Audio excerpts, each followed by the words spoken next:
আল্লাহ রাব্বুল আলামিন সূরাতুল হিজরের 43-44 নম্বর আয়াতের মধ্যে বলেন, ওয়া ইন্না জাহান্নামা লামাউইদুহুম আজমাইন, নিশ্চয়ই জাহান্নাম তাদের প্রত্যেকেরই প্রতিশ্রুত স্থান হবে।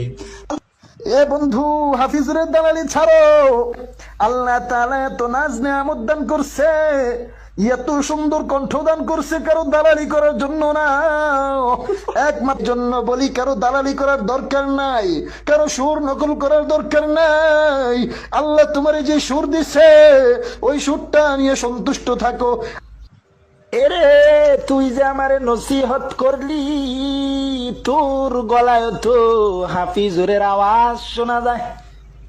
তুইও তো হাফিজুরের দালালি কইরা কইরা আরেকজন রে নসিহত দেস না, না, আরেকজনের দালালি কইরা কইরা অন্য জন রে নসিহত দিস না।